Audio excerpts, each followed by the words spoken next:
back, relax, and maybe get yourself a snack. Me and you gonna have a little chat about books. Hey guys, so today I want to do a video to tell you about all the authors that I read in 2021 who were new to me authors that I want to read more from, or that I would read more from. I actually ended up doing some reading of authors that I'd already read last year, quite a lot in fact, so I don't have as many as I thought. I thought I would have a lot more new to me authors, but I don't. I realised I've actually read one or more works by most of the people that I read last year. So obviously I was having a bit of a year where I wasn't really exploring too many new options. If you know that I haven't read something by your favourite author, please do leave them below as a recommendation for me and I will attempt to look them up. I want to be more adventurous and go outside my comfort zone a little bit. So yeah, do let me know if there's someone missing from the list or someone that you think I'd really like that I haven't read. So pop them below. But let's recap the books that I read, or the authors who I tried out for the first time in 2021. So the first one that I'm going to read more from is Melanie Rawn. I read Dragon Prince by her, which I gave, I think, 4 stars.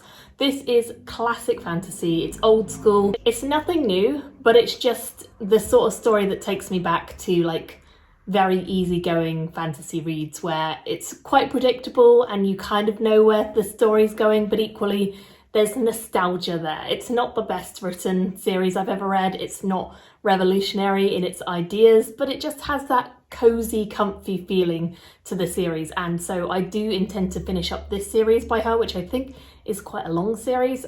I also think she has quite a few other works. I own the next book in the series already, so I do intend to carry on. But yeah, if you have other recommendations by her that I should read, please do let me know.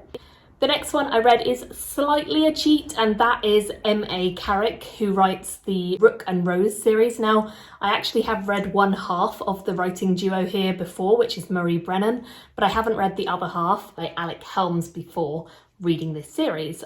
So it was my first foray into their work, and I very much loved this series. I think I gave the first one like 4.5.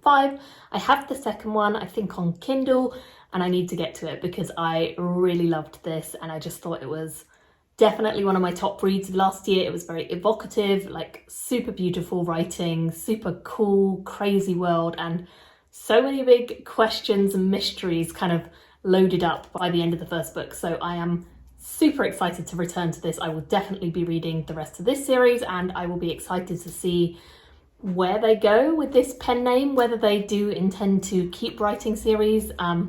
I will definitely follow along with their journey. The next one I have is L Greylock. The first one I read by them is Shadow of Ivory.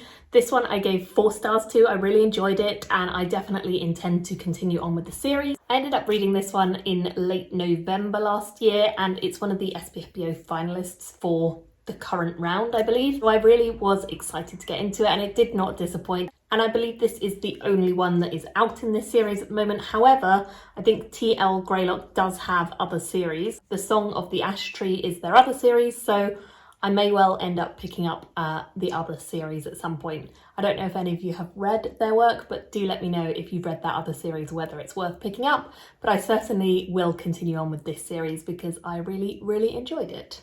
The next one on my list is Helen S Wright. I read her book A Matter of Oaths and I completely fell in love with it. It was just really, really fun science fiction. I gave it 4 stars and I went to look up her work and see if she'd written other things because this book is, I think, from the 80s or something around then. But she's not written anything else that is science fiction or fantasy. In fact, she's not written anything else that is fiction generally, I don't think. So I don't think I can carry on reading her work because there isn't any more, but I would if she had more. And I just want to say that this one was a new to me author who I really enjoyed. So unfortunate that she's not kind of continued writing more things. If you know any differently, if I'm missing something, then let me know. But yeah, I couldn't find any other works by her. So I'm assuming she just kind of wrote this one-off book, which I really, really enjoyed and I would highly recommend if you haven't read it. The next author who was a new to me author last year was Evan Winter. I read the first 2 books in his series actually, and I very much enjoyed them. I think the second one I enjoyed more than the first. The first one I gave 3 stars or 3.5 stars, and I enjoyed the ideas, but I thought the representation of women was a little lacking. The second one I think was much better in this regard and definitely drew me back into the series in a big way and made me very excited about where it's going.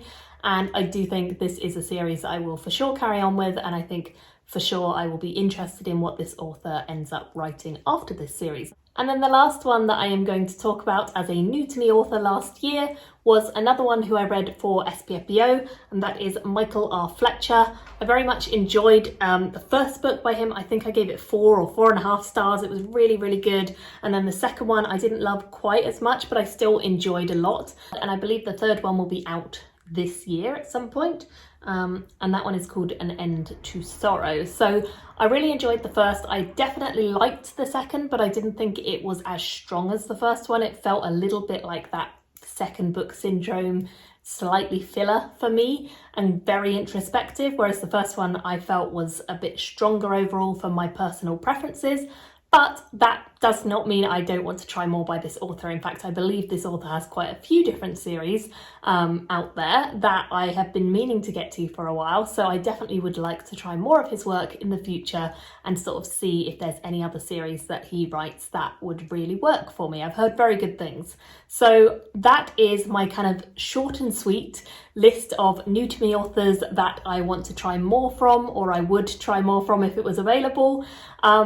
I read a lot of other new to me authors last year. This is not an extensive list of everyone who was new to me, but these are my favourites and the ones that I think it's most likely that I actually will continue with their works and I actually will kind of see more of their worlds and their writing. There are other authors who I read that maybe I'll pick up their works, but it wasn't like a desperate need to continue trying them out. So let me know in the comments, who did you try out last year that you really want to read more from? Thank you all so much for watching, and I'll see you in another video very soon.